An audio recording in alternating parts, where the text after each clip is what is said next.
Samuel PH.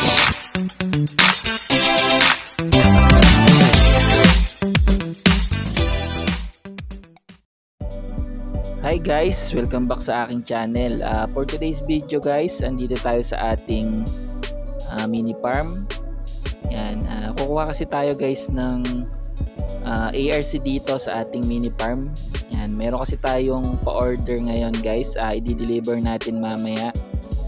Yan, tapos nilagay na rin natin dito guys yung ating 1,000 pieces na craylings. Yan, dito natin nilagay guys sa ating pond na to. Yan, kasi pag umabot na ng 1.5 inch to guys, nililipat na natin dito sa kabilang pond natin guys, doon sa may swimming pool. Yan, doon natin nilalagay yung mga 1.5 inch na, tapos doon na tayo kumukuha guys ng mga pang out natin na mga ARC.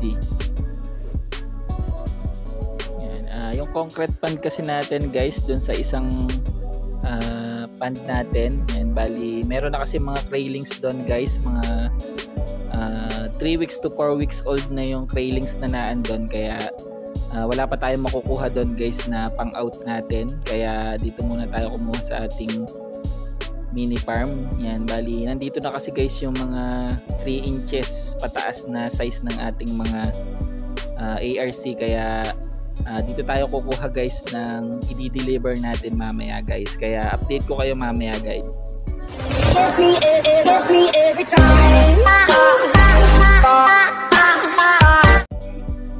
Yan, bali ito nga pala yung na-select natin guys na mga ARC dun sa ating mini farm. Yan, bali may order kasi sa atin guys na 6 pair. Yan, tapos bigyan natin si sir ng previous na PKBM. Yan, kasi itong order sa atin guys, repeat order na to.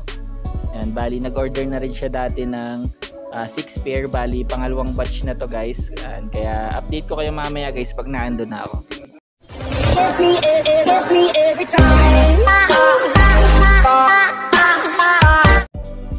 Yan guys, malapit na tayo sa ating dideliveran ng ating ARC. Yan, ito kasi is boundary ng Liliw sa Kamayhay guys.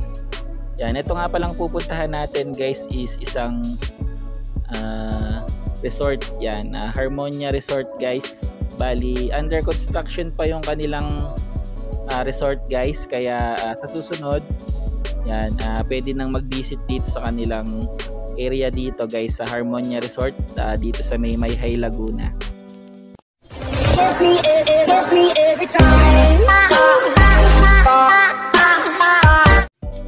Yan, nandito na tayo guys sa loob ng Harmonia Resort. Ayan, ina-acclimate na ni sir yung ating dala na 6 pair na ARC breeders natin guys. Yan, ang size na nito guys is 3 to 3.5 inches na yung ating mga ARC guys. Bali yan, dito ilalagay ni sir yung kanyang mga binibreed na ARC. Yan. Yan, napakalawak guys ng kanyang area dito. Kung di ako nagkakamali guys, nasa 4 hectares tong resort nila sir dito. Yan, bali under construction pa to, hindi pa sila nag-ooperate, pero guys pag natapos tong kanilang resort guys, napakaganda dito guys, kasi ipinasyal na ako ni sir dito, kaya medyo nalibot na natin guys tong resort nila sir. Yan, bali merong ilang swimming pool dito guys, tapos ang kagandahan dito guys, napakalinis ng tubig nila, kasi galing bukal to guys tong kanilang tubig dito, kaya walang problema sila sir dito na magpa-overflow ng mga tubig nila, kasi wala na silang babayaran sa tubig, kasi nga libre guys yung tubig nila dito. Yan, bukod dito sa kanilang bukal guys, meron ding ilog dito sa kanilang area guys. Yan, nasasakupan ng kanilang resort.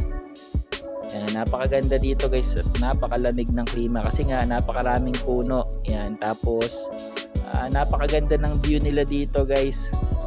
Yan, kaya maganda dito guys for family outing or mga company outing guys. Pwede kayo dito. Yan, pag pwede nang mag-operate sila guys, ilalagay natin dito yung address nila saka yung kanilang Facebook account dyan para kontakin nyo sila doon guys. Lalagay din natin yung kanilang contact number yan para kung gusto nyo man na mag-inquire guys dito sa kanilang resort yan, sasagutin nila guys yung mga inquiries nyo.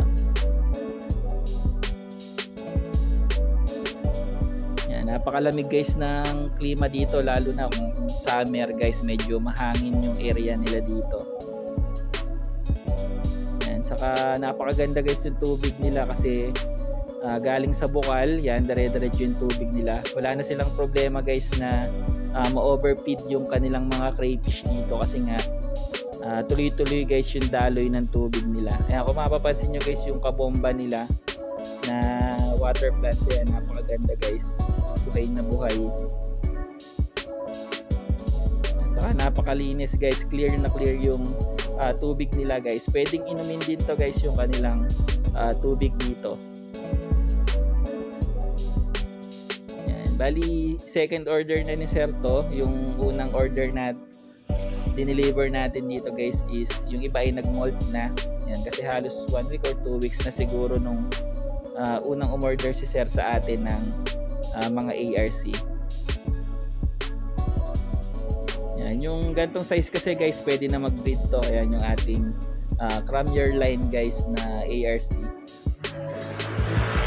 Hindi na masyadong kita guys kasi medyo nagre-reflect sa araw, pero yan, medyo okay naman yung ating mga bagong dala na ARC dito. Yan, hindi ka na mangangamba guys na may chlorine yung tubig mo kasi nga fresh water to. Yan, galing bukal, kaya safe na safe guys yung tubig nila dito guys. Yan, bali pag nagka-eggs na guys yung mga female nila dito, yan pwede na nilang alpasan dito guys sa kanilang mismong pond.